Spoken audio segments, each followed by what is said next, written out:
Yang saya hormati lagi saya kasih fadil Tuan Imam, Tuan Bilal, pengurusi juga seluruh jawatan kuasa surau, hadirin hadirat, ibu-ibu, ayah-ayah yang dirahmati Allah Subhanahu wa taala. Alhamdulillah summa alhamdulillah, bersyukur kita kepada Allah pada malam ini. Allah Subhanahu wa taala masih lagi memilih diri saya,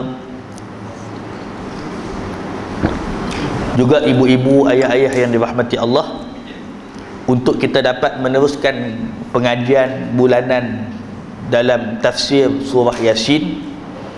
Mudah-mudahan kita termasuk dalam kalangan yang disebut oleh Nabi SAW, khairukum man ta'allama al-Quran wa 'allamahu. Apa kata Nabi? Sebaik-baik di antara kamu adalah orang yang mengajar dan juga belajar Al-Quran. Jadi insya-Allah kita akan menyambung seperti mana kebiasaan. Kita akan membacakan terlebih dahulu beberapa ayat di dalam surah Yasin. Jadi kita buka pada halaman yang ke-8, muka surat yang ke-8. Pada malam ni kita akan membacakan daripada ayat yang ke-48 hingga ayat yang ke-64. Mudah-mudahan kita doakan yang pertama agar Allah Subhanahu wa taala menghindarkan diri kita, ahli keluarga kita dan juga ahli qaryah kita khususnya daripada wabak penyakit yang sedang melanda. Kita tengok semakin hari semakin meningkat, dan bermula pada malam ini tambahan 3 buah negeri yang dilaksanakan PKPP. Jadi mereka tidak dapat hadir seperti mana keadaan kita pada malam ni, solat berjemaah di masjid ataupun di surau. Jadi insya-Allah kita akan kita niatkan agar Allah Subhanahu wa taala yang mengizinkan sesuatu perkara itu terjadi, maka kita berlindung daripada Allah. Moga-moga Allah Subhanahu wa taala menghindarkan diri kita, ahli keluarga kita dan ahli qaryah kita ini khususnya daripada wabak penyakit ini. A'udzu billahi minasy syaithanir rajim. Bismillahirrahmanirrahim. Wa yaquluna mata hadzal wa'du in kuntum shadiqin. Ma yanzuruna illa sayhatan wahidatan ta'khudhuhum wa hum yaqisimun. فلا يستطيعون توصية ولا إلى أهلهم يرجعون. ونفخ في الصور فإذا هم من الأجداث إلى ربهم ينسلون. قالوا يا ويلنا من بعثنا من مرقدنا هذا ما وعد الرحمن وصدق المرسلون. إن كانت إلا صيحة واحدة فإذا هم جميع لدينا محضرون. فاليوم لا تظلم نفس شيئا ولا تجزون إلا ما كنتم تعملون. إن أصحاب الجنة اليوم في شغل فاكهون. هم وأزواجهم في ظلال على الأرائك متكئون. لهم فيها فاكهة ولهم ما يدعون. سلام قولا من رب رحيم. سلام قولا من رب رحيم. سلام قولا من رب رحيم. وامتازوا اليوم أيها المجرمون. ألم أعهد إليكم يا بني آدم ألا تعبدوا الشيطان إنه لكم عدو مبين. وأن اعبدوني هذا صراط مستقيم. ولقد أضل منكم جبلا كثيرا تكونوا تعقلون هذه جهنم التي كنتم توعدون اصلوها اليوم بما كنتم تكفرون صدق الله العظيم. Alhamdulillah, summa alhamdulillah, bersyukur kita kepada Allah. Pada malam ini Allah Subhanahu wa taala masih lagi mempertemukan kita dalam siri kuliah pengajian, dan insya-Allah pada malam ni kita akan menyambung, iaitu pada ayat yang ke-11. Setelah Allah Subhanahu wa taala mengkhabarkan wasawa'un 'alaihim a'anzartahum am lam tunzirhum la yu'minun, dan dengan engkau sebab itu sama sahaja kepada mereka, engkau beri amaran ataupun engkau tidak memberikan amaran kepadanya, mereka sesekali tidak akan beriman. Jadi ayat ini Allah Subhanahu wa taala mengkabarkan kepada Nabi sallallahu alaihi wasallam di saat apabila Nabi kita Nabi sallallahu alaihi wasallam ditentang, Nabi kita Nabi sallallahu alaihi wasallam diuji dengan berbagai bentuk ujian. Kalau kita dengar dalam sirah pengajian sirah Nabi sallallahu alaihi wasallam, apa yang puak kafir Quraisy ni tak buat kepada Nabi. Nabi nak tunai solat, apa mereka buat? Mereka buang najis kepada Nabi. Ada yang nak membunuh Nabi sallallahu alaihi wasallam.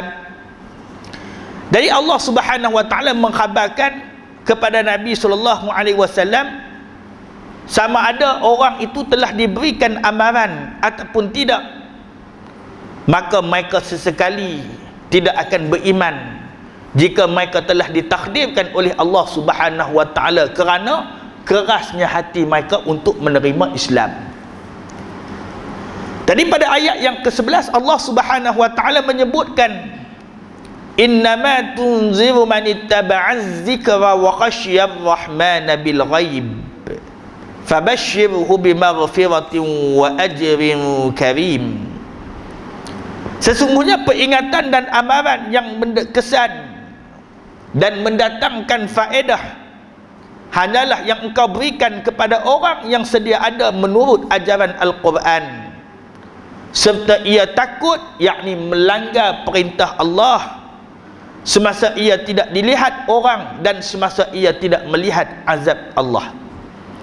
Oleh itu berilah kepadanya berita yang menggembirakan dengan keampunan pahala yang mulia.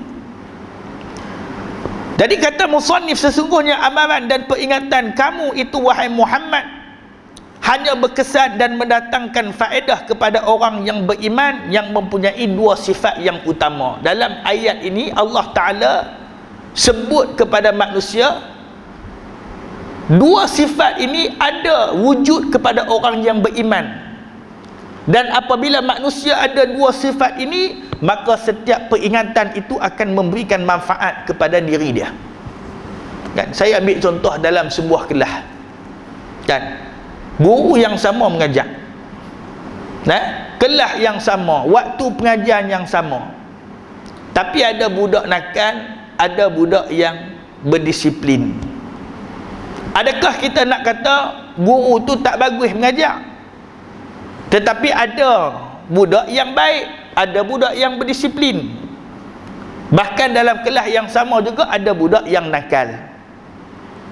Jadi dalam tamsil yang saya bagi tadi ni menunjukkan bahawa ada pengajaran guru tersebut, ada budak yang dapat ambil manfaat, ada budak yang tak ambil manfaat.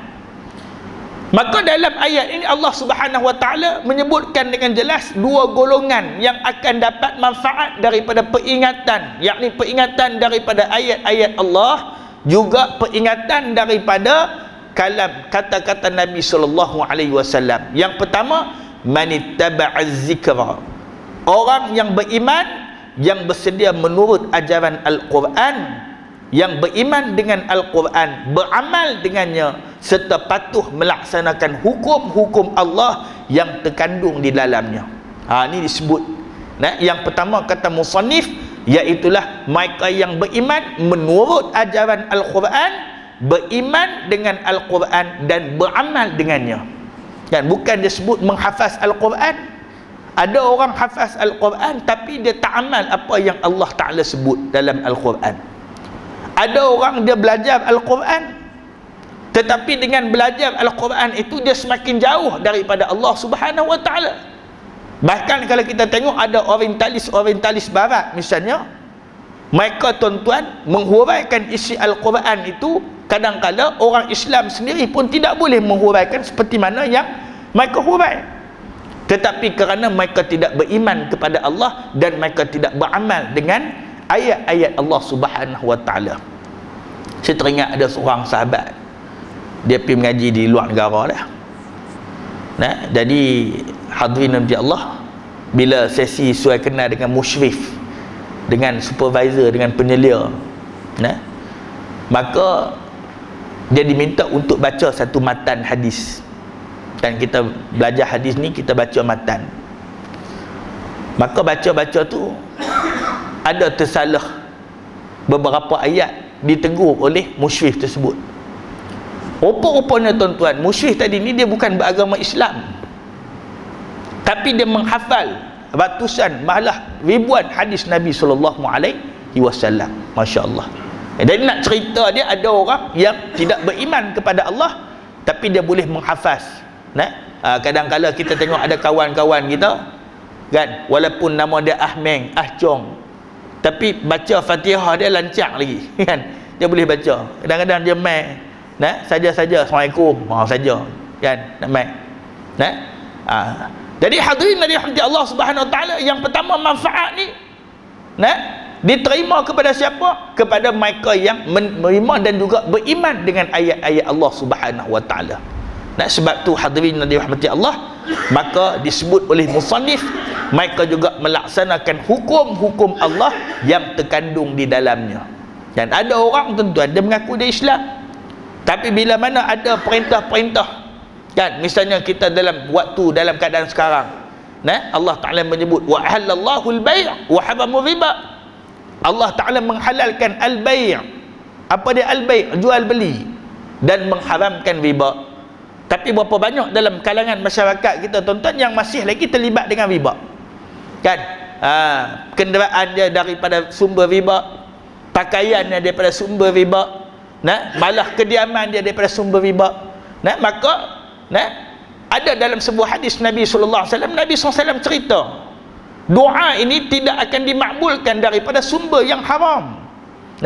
Sehingga kan Nabi SAW memberikan satu tamsilan yang cukup mudah untuk kita nak faham. Ada orang yang dia bermusafir dalam keadaan yang jauh, berdebu jalan dia, maka dia berdoa kepada Allah, ya Rab, ya Rab, ya Rab. Tetapi pakaiannya itu kata Nabi daripada sumber yang haram, makanan dia daripada sumber yang haram, minuman dia daripada sumber yang haram, maka bagaimana doanya tak dimustajabkan oleh Allah Subhanahu Wa Ta'ala kan? Jadi kita kena semak balik kan, cuba kita bayang kenderaan kita nak pergi cari rezeki yang halal. Boleh jadi tuan-tuan kita ambil daripada sumber yang haram kan, misalnya mungkin pinjaman pembiayaan itu secara konvensional kan. Malah tuan-tuan kadang-kadang ada suara-suara sinis kan, dia kata kami ni bukan tak mau ambil yang Islami, kami tengok yang Islami pun lebih kurang sama ya. Tuan-tuan dibuat dalih macam tu juga kan. Kalau kami pinjam nak beli rumah kan 100,000, kena bayar 200,000 juga, contoh dia. Dan baik kami ambilkan yang konvensional kan. Jadi hadirin yang dirahmati Allah Subhanahu Wa Ta'ala, ini terjadi biasa, satu ujian kepada kita.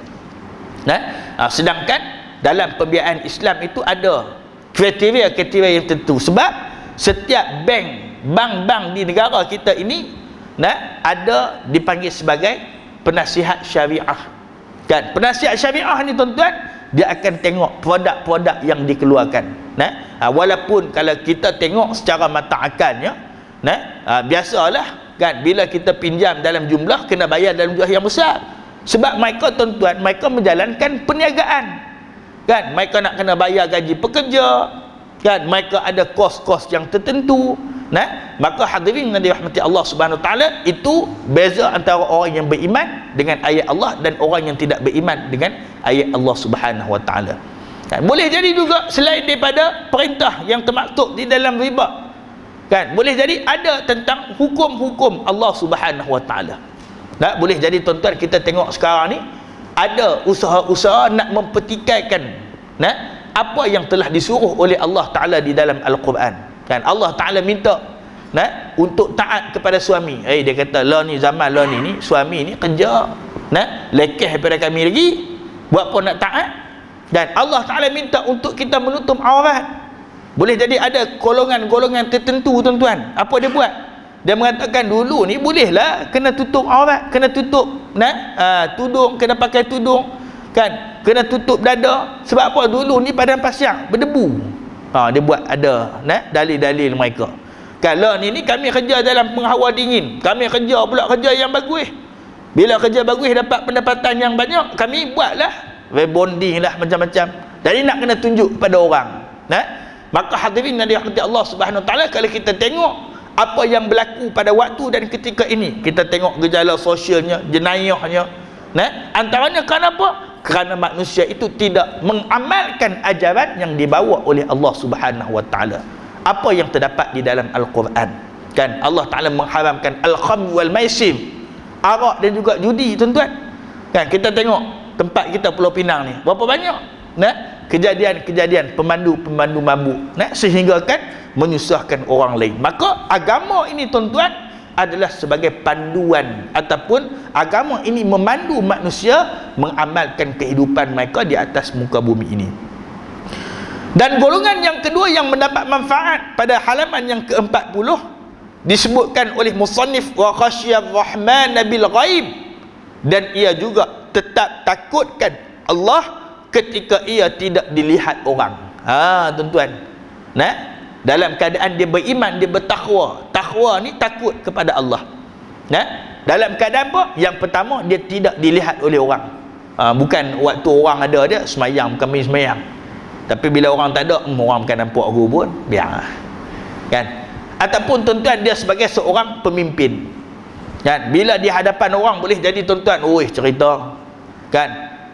Kita jangan terlibat dengan sekian-sekian rasuah sebagainya.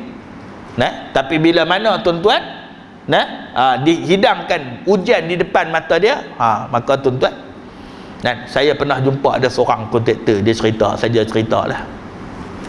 Dia kata, saya tanya dia lah, ada tak ketua-ketua jabatan ni yang tak ambil rasuah lah, dalam hadis Nabi SAW sebut, ar-rashi wal murtashi finnar, orang yang bagi dan terima rasuah ni, dua-dua ni masuk di dalam api neraka Allah. Jadi pernah satu ketika tuan-tuan, dia cerita, dia saja sambil melawak lah, sebab saya ni bukan SPRM, jadi kita tanya pun setelah cara orang kampung lah, ada lah. Dia kata sekali ni saya tak boleh lupa peristiwa ni Ustaz. Dia tanya, sebab apa? Dia kata ada seorang hamba Allah ni, kebiasaannya bos lepas ni dia ada peruntukan lah, rupanya ada peruntukan siap dah, kalau nak minta apa-apa ni ada dana dia dah. Jadi bila mai habaq kat si fulan ni tuan-tuan, dia kata tak mau. Kawan tadi pun, alhamdulillah ada juga orang yang bagus macam ni. Kalau kita pergi tanya geng-geng mata sepek ni, dia kata ini orang semayang.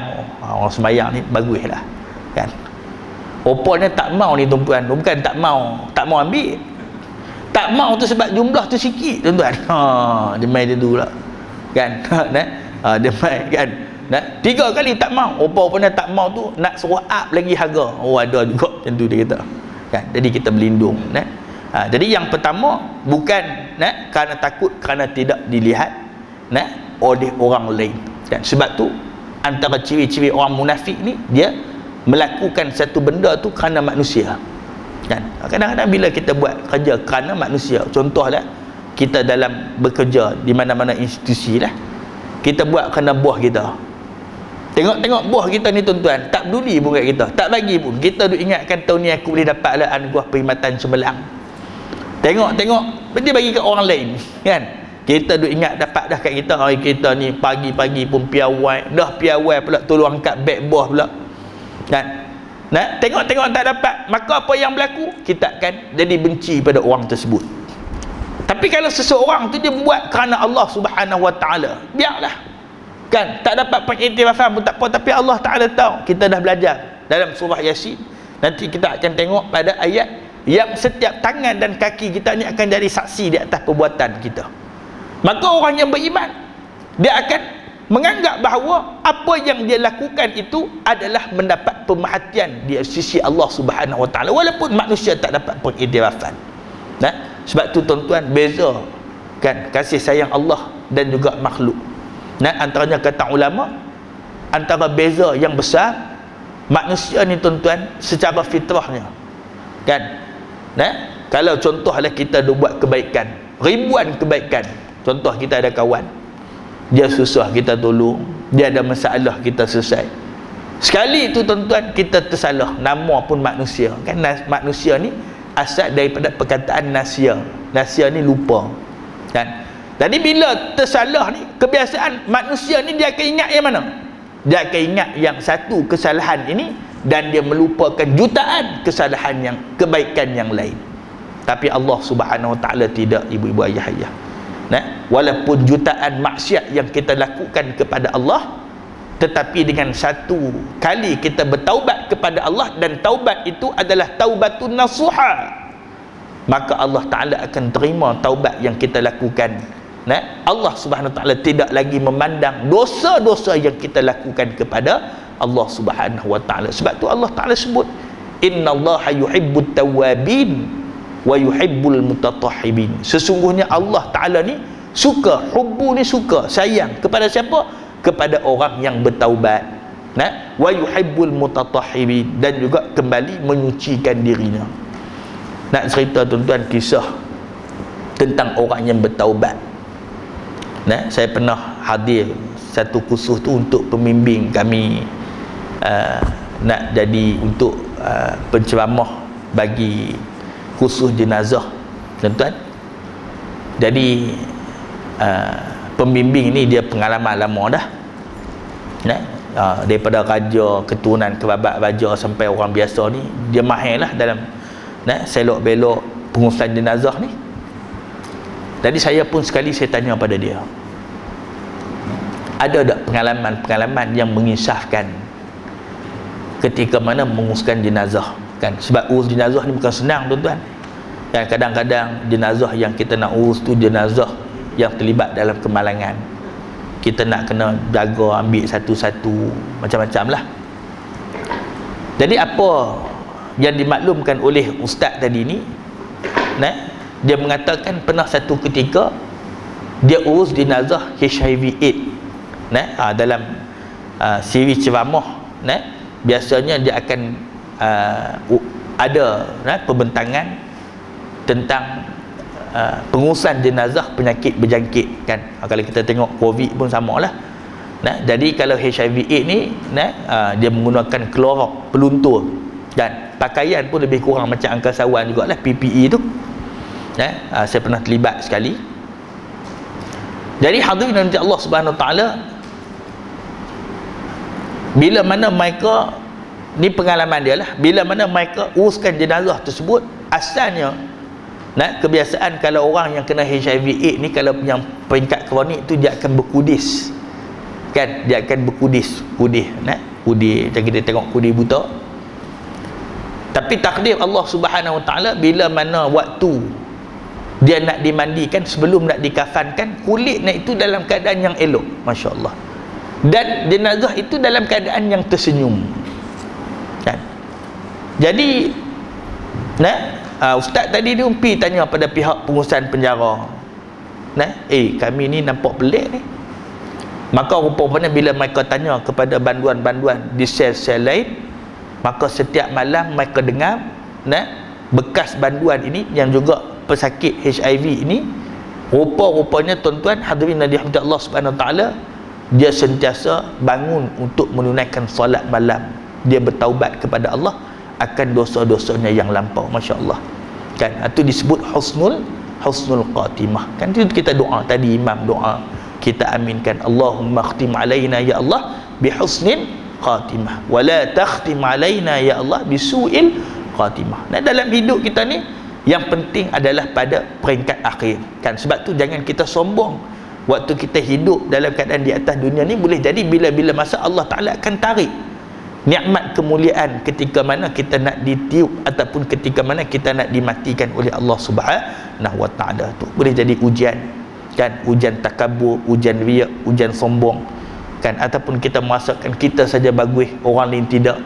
Tu bisikan-bisikan iblis yang akan datang menguji kepada tahap keimanan seseorang. Dan juga yang pertama, golongan yang takut kepada Allah ketika mana dia tidak dilihat oleh orang lain.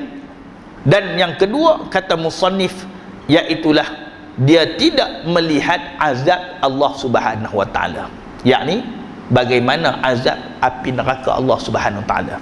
Kalau kita tengok dalam surah As-Sajadah pada ayat yang ke-12 yang kita duk baca pada setiap pagi Jumaat, maka pada ayat yang ke-12 Allah Ta'ala cerita bentuk penyesalan yang berlaku ke atas umat manusia ketika mana mereka dibangkitkan di mahsyar. Apa kata Allah? Walau tara izil mujrimuna nasiku rusihim inda rabbihim rabbana absarna wa sami'na farji'na na'mal salihan inna muqimun. Allah Subhanahu wa Ta'ala mencerita, dan sungguh dahsyat kata Allah, ketika mana dalam keadaan manusia dibangkitkan di hadapan Allah, ada dalam banyak-banyak golongan manusia ni ada kelompok ibu-ibu, ayah-ayah yang dirahmati Allah, mereka menundukkan kepala mereka di hadapan Allah. Dan dalam keadaan mereka tunduk ni, tunduk apa? Tunduk kerana malu. Kita malu di atas muka bumi ni tuan-tuan, dan kita malu di atas muka bumi ni sementara je. Tak, contohnya kita ni tak apa pandai nak mengaji Quran. Tengok-tengok kita pergi kelas mengaji. Boleh jadi kita malu kat kawan kita tu je. Malu pun malu sat je. Bahkan dalam hadis Nabi, orang yang merangkak ataupun orang yang tidak mahir membaca Al-Quran, dalam keadaan dia belajar Al-Quran, maka dia tetap mendapat ganjaran. Kita malu. Kan? Kadang-kadang tuan-tuan, berapa banyak dalam hidup kita ni, hadirin nanti Allah, kita ambil, kita muhasabah sikit. Kadang-kadang dalam hidup kita ni, kenapa kita tak boleh nak buat sesuatu amalan? Misalnya kita nak berhijrah kepada benda yang baik, kita nak bertaubat kepada Allah. Kadang-kadang tuan-tuan, kata ulama, antaranya apa? Salamatun min kalamin nas, selamat daripada kata-kata manusia. Kita duk ingat apa orang kata. Kan? Satgi ni aku nak buat macam ni, satgi orang kata apa tau. Kan? Aku nak pipi ni, satgi orang kata apa tau. Kan? Macam-macam kita duk fikir orang kata ni, sehingga kan apa pun kita tak buat. Tu orang yang rugi. Dan kalau kita tengok Nabi kita, Nabi SAW, apa yang orang tak kata pada dia? Kan? Ada gelaran. Sedangkan sebelum daripada kerasulan Nabi, pujian melangit diberikan kepada Nabi SAW. Kan? Mereka gelar Nabi Al-Amin. Tapi bila mana Nabi SAW berdakwah, ajak orang kepada beriman kepada Allah, tinggal perkara-perkara mungkar, maka berbagai gelaran yang buruk diberikan kepada Nabi SAW. Ni. Jadi tuan-tuan, kalau kita boleh ambil istifadah kebaikan, kan? Boleh jadi dalam kehidupan kita juga begitu. Dan contoh dalam hidup kita ni, kalaulah contohlah dalam hidup kita ni tak tegur siapa, ikut sukalah kawan aku nak buat apa ke, adik-beradik aku nak buat apa ke, tak ada masalah. Kita senyap dia, buat donor dia, kan? Boleh jadi tuan-tuan tak ada masalah. Tapi boleh jadi sekali tu kita tengok, ni ahli keluarga aku ni, pukul 7 malam nak dekat maghrib pun duk tengok sinetron lagi, kan? Duk tengok cerita bini-biniku gangster lagi, contoh dia, kan? Duk tengok ombak rindu lagi, macam-macam lah, saya tak tahulah cerita-cerita ni, kan? Kita pun teringat, aku sebagai seorang suami, ustaz pesan, aku akan tanggung dosa ahli keluarga aku. Maka apa tindakan kita? Kita pun pergi ambil remote, kan? Tu ujian sikit je tuan-tuan. Ambil remote tu tuan-tuan, kita tutup TV, semua semayang dulu, waktu tu tengok tuan-tuan, kan? Boleh jadi ada ujian kecil, buih ayah hang baru pergi masjid 2-3 hari dah jadi macam ni dah, habis dah, kan? Jadi itu ujian-ujian yang berlaku. Jadi disebut, maka dalam ayat yang ke-12 ni Allah Ta'ala menyebut ada dalam kalangan manusia apabila dia tunduk malu di hadapan Allah, maka apa dia sebut? Maka menyebutkan, walau tara izil mujrimuna nakisu ru'usihim 'inda rabbihim rabbana absarna, ya Allah kami ni dah tengok ya Allah. Pandangan ulama ada dua, apa yang dilihat oleh manusia ketika itu. Yang pertama, manusia ketika itu sedang melihat wajah api neraka Allah Subhanahu wa taala. Wa sami'na, dan kami telah mendengar apa yang telah didengar oleh manusia ketika itu. Ada mufassirin yang mengatakan ketika itu manusia mendengar bunyi gelegak daripada api neraka Allah Subhanahu wa taala. Masya-Allah. Kan ibu-ibu, kita tengok di atas dunia ni, kalau kita jerang ayak, lah ni mungkin jarang dah kot orang jerang ayak, ada kuku, ada kowe, kan tak apa nak guna dah. Tapi kita ingatlah flashback dulu, kita jerang ayak ni, dulu ni saya ingat lagi, orang jerang ayak ni dia ada tempat penutup tu, dia ada boleh bunyi, dia sampai temperature dia tu dia akan bunyi. Kita waktu tu tuan-tuan boleh jadi kan, tengok-tengok waktu tu baru nak angkat takbir dengan bunyi, kita tutup dulu, tak kira takut nanti jadi apa-apa. Ataupun kita duduk kat luar dengar-dengar, bang dengar tak lagi bang, dengar 3 kali kita tanya kan, padahal ayak baru masak dia tuan-tuan kan, baru 10 darjah Celsius dia baru, contoh dia jadi hadirin dari rahmati Allah Subhanahu wa taala, maka di atas dunia pun kita kadang-kadang dah cuak dah bila mana melihat gelegak di atas muka bumi. Walhal api di atas muka bumi ni berapa juta kali, bilion kali tapisan daripada api-api neraka Allah Subhanahu wa taala.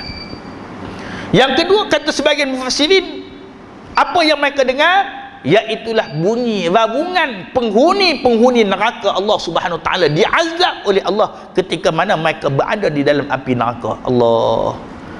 Boleh jadi tuan-tuan bukan kata bunyi api neraka, dan kita tengok tuan-tuan orang accident, boleh jadi dan tengok bunyi kuat pipit depan mata kita, kena accident, pom, contoh dia. Boleh jadi tuan-tuan kita pun boleh jadi naik demam, boleh jadi. Ataupun boleh jadi tuan-tuan orang terseram sejuk, duk teringat lagi tuan-tuan. Saya pernah sekali tu nak pergi kuliah, lalu jalan Kelapa Sawit, tengok tuan-tuan, depan saya betul-betul arah bertentangan ni ada motor, kita nampaklah kebau lintas, motor tu laju, dia tak nampak, melambung dia tuan-tuan, kaki saya duduk macam ni, Allah kan, sampai di masjid ni, duduk dekat meja kuliah ni 5 minit dulu berhenti tuan-tuan, tak boleh nak bercakap. Sebab apa? Duk teringat tadi ni, kawan tadi ni melambung kan. Jadi nak cerita dia hadirin dan Allah Subhanahu wa taala, maka waktu tu apabila manusia mereka telah melihat azab Allah di hadapan mata mereka sendiri, maka waktu tu mereka sebut kepada Allah, inna muqinun, sesungguhnya ya Allah pada waktu dan ketika ini kami beriman kepadamu. Agak-agak hadirin dan dirahmati Allah, ibu-ibu, ayah-ayah yang dirahmati Allah, agak-agak waktu tu Allah Ta'ala nak terima tak? Allah Ta'ala nak layan tak? Hajat manusia yang telah menyesal di hadapan Allah, yang menyesal itu abadan abada, kekal abadi. Allah Ta'ala jawab pada surah yang sama, pada ayat yang ke-13, walau syi'na la'atayna kulla nafsin hudaha walakinnal haqqal qawlu minni la'amla'anna jahannam minal jinnati wan nasi ajma'in. Yang mana rumusan daripada jawapan Allah, apa yang telah Allah Ta'ala tetap Allah Ta'ala akan buat. Sebab tu bila kita dengar laungan azan, sekali kita nak azan isyak, apa yang kita sebut kepada Allah, innaka la tukhliful mi'ad, sesungguhnya Allah ni sesekali dia tidak akan mungkir janji kan. Yang mungkir janji ni siapa? Manusia, macam-macam lah tuan-tuan kan. Kadang-kadang kita bukan kata orang kan, janji dengan kawan pukul 8 pagi kan, pukul 8 pagi tu kawan telefon, ni mak ada mana? On the way. Tu ayat biasa tuan-tuan kan. Kadang-kadang baru gosok gigi, on the way dah tuan-tuan. Tu sebut macam-macam. Maka oleh itu, fabashshirhu bimaghfiratin, sampaikanlah wahai Muhammad kepada orang-orang yang mengikut perintah Allah dan takut melanggar perintah Allah dengan berita yang menggembirakan. Kemuncak berita yang menggembirakan ni apa? Iaitulah keampunan dosa daripada Allah di dunia, wa ajrun karim, dan pahala yang mulia, besar dan luas di akhirat, iaitulah syurga Allah Subhanahu wa taala. Itu nikmat kepada orang yang beriman.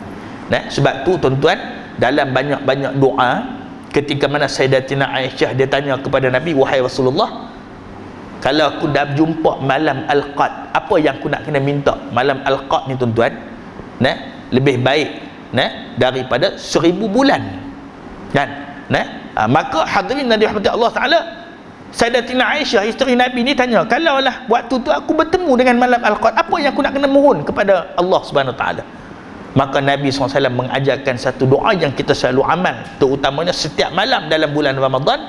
Allahumma innaka afuun karimun tuhibbul afwa fa'fu anni. Ya Allah, Engkaulah yang maha pengampun, suka memberi ampun, maka ampunkanlah aku. Ni keampunan daripada Allah. Dari seperti mana yang Allah Ta'ala sebut dalam surah Al-Mulk pada ayat yang ke-12, innal ladzina yakhshawna rabbahum bil ghaibi lahum maghfiratun wa ajrun kabir.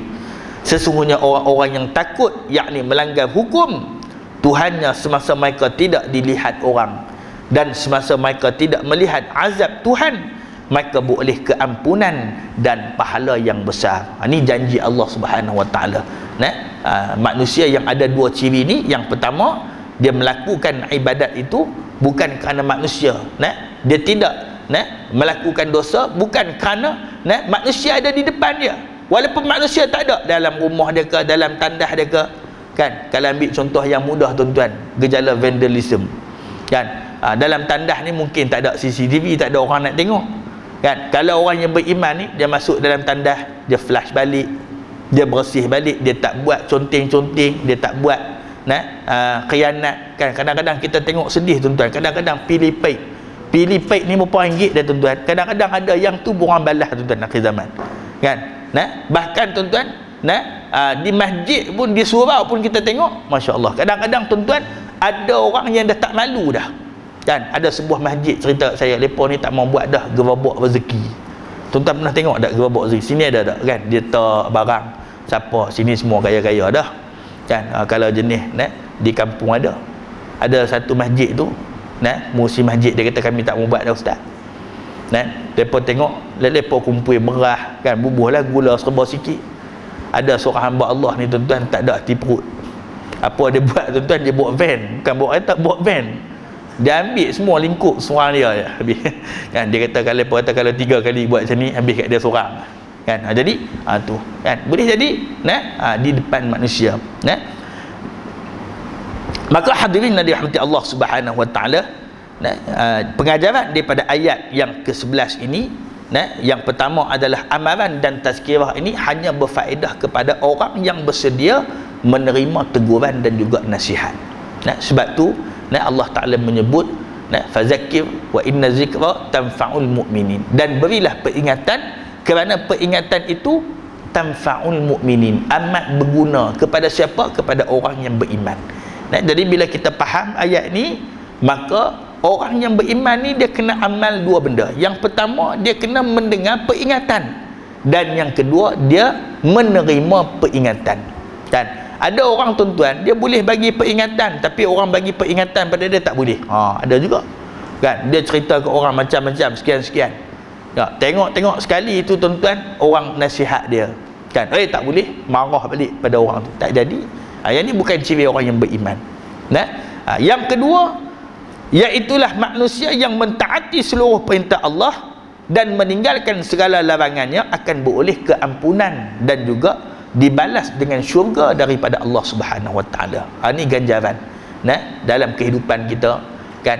Sebab tu disebut, apabila malaikat waktu ketika mana mereka nak menyambut penghuni-penghuni syurga, disebutkan bima sabartum, kan? Selamat sejahtera kamu masuk ni, kerana apa? Kerana kesabaran kamu di atas muka bumi. Tak, kita nak mengaji malam ni bukan senang tuan-tuan, kan? Boleh jadi ada hujan, halangan-halangan tertentu, kita nak mai. Tak, ya Allah, boleh jadi kita niat, kan, sebelum aku meninggal nanti, ya Allah, aku dapat mengkhatamkan beberapa surah dan juga tafsirnya. Tu. Dan kadang-kadang kita duk pulun tadarus je, kan? Tapi tafsir Al-Quran ini kita tak berapa nak ambil berat. Jadi hadirin dari rahmat Allah Subhanahu Wa Ta'ala, mudah-mudahan sedikit perkongsian itu dapat memberikan manfaat kepada kita, dan sebagai menghormati tempoh PKPP ini, maka insya-Allah kita akan menyambung pada pengajian pada bulan hadapan pada ayat yang ke-12. Ayat yang ke-12 ni agak panjang tafsiran dia kerana ada asbabun nuzul ayat, iaitu kisah bagaimana kabilah Bani Salamah ni mereka nak berpindah daripada tempat asal mereka nak pi dekat tempat yang berdekatan dengan masjid Nabi sallallahu alaihi wasallam. Maka insyaallah kita akan sambung pada ayat yang ke-12 pada pertemuan yang akan datang. Wallahu taala a'lam. A'udzubillahi minasyaitonir alim minasyaitonir rajim. Bismillahirrahmanirrahim. Alhamdulillahil alamin wassalatu wassalamu ala asyrafil anbiya'i wal mursalin nabiyina Muhammad wa ala alihi wa sahbihi ajma'in. Allahumma khtim alaina ya Allah bi husnil khatimah. Ya Allah, akhirkan hidup kami dengan pengakhir hidup yang baik, wala takhtim alaina ya Allah, dan dengan kau cabut nyawa kami bisu'il khatimah, dengan pengakhir hidup yang buruk. Allahumma afina fi badanina ya Allah, sihatkanlah tubuh badan kami. Allahumma afina fi sam'ina, Allahumma afina fi basarina, sihatkanlah penglihatan dan pendengaran kami. Mudah-mudahan dengan asbab kesihatan tubuh badan yang Kau berikan kepada kami ya Allah, memudahkan untuk kami melakukan amal ibadah yang sempurna kepadamu ya Allah, memudahkan untuk kami mencari rezeki yang halal yang akan kami suapkan kepada ahli keluarga kami ya Allah. Ya Tuhan kami, pada waktu yang mustajab doanya ini ya Allah, ketika mana kami berada di dalam rumah-Mu ya Allah, ketika mana kami berada dalam majlis ilmu, majlis yang dinaungi oleh para malaikat-Mu ya Allah, kami berharap sangat kepadamu ya Allah, kami berhajat sangat kepadamu ya Allah. Ampunkanlah dosa-dosa kami ya Allah, ampunkanlah dosa kedua ibu bapa kami ya Allah, mereka telah banyak bersusah payah untuk kami ya Allah. Ya Allah, ya Tuhan kami, pada waktu yang mustajabnya doa ini ya Allah, kami mohon sangat kepadamu ya Allah, kami merayu sangat sebagai hamba-Mu yang hina dan lemah ya Allah. Murahkanlah rezeki kami ya Allah, murahkanlah rezeki anak-anak kami ya Allah, jadikan anak-anak kami ya Allah anak-anak yang soleh dan solehah, yang akan mendoakan kebaikan syurga buat kami setelah kami dimatikan oleh-Mu ya Allah. Rabbana atina fid dunya hasanah, ya Allah, bilah kepada kami kebaikan dunia, wa fil akhirati hasanah, kebaikan akhirat, wa qina azabannar, dan jauhkan kami ya Allah daripada azab api neraka-Mu. Amin ya rabbal alamin. Assalamualaikum warahmatullahi wabarakatuh.